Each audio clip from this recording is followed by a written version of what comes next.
All right, for this lesson, we're going to be going over draw stroke, and we're going to be breaking draw stroke up into separate stages, just like most instructors do. And again, I didn't come up with any of this. I'm just stealing and borrowing stuff from other instructors, just like every other instructor does. Very rarely does anyone come up with anything new or unique. So for our draw stroke, we do want to start off with our hands just naturally at side.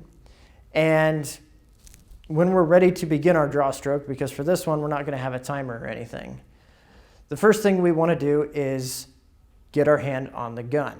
It's really just that simple. Now, that only requires one hand. A good, very good habit to get into with that other hand is to bring it flat on the chest. Some people like to ball it up into a fist. That's fine. I like to just put it flat on the chest. We're going to establish a grip, and we're going to come right up the side. And you notice how my pistol's muzzle is generally still pointed downward.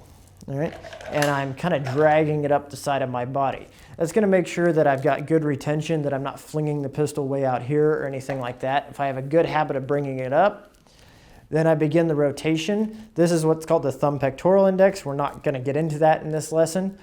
But from there, we're going to collect off the chest, press out, and fire. Now, there's a little bit more. I just kind of gave you a basic overview there. Let's break it down a little bit more. The first thing, when you're doing your initial draw, this part can be done at the same time. You don't have to do this and then this.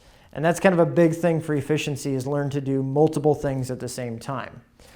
So, we got to part 1, and part 2, and part 3. And you notice I'm moving this hand and this hand at the same time. I'm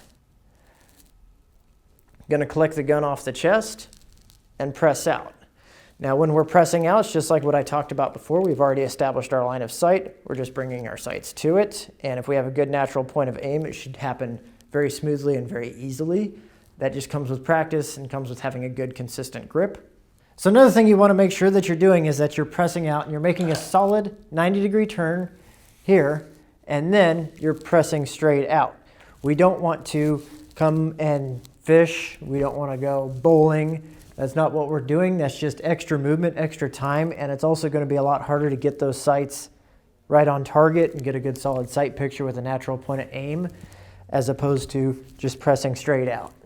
So one thing about trigger control and that prep, pause, break that we talked about in the last lesson, we can prep that trigger while we're pressing out, and that's going to save us a lot of time. And basically, by the time we're fully extended and have a halfway decent sight picture, we can go ahead and break the trigger. So that's what I kind of want you to practice, is just break it down into steps. 1, 2, 3, 4. And by the time you get to 4, your trigger should already be prepped. It shouldn't be you get to 4 and then we prep our trigger. Prep on the way out. All right, go ahead and give it a try. Again, there's no timer. I want you to take your time. Do a few reps, however many you want to. I'd recommend doing at least 3, just focusing on technique. Slow press out and fire.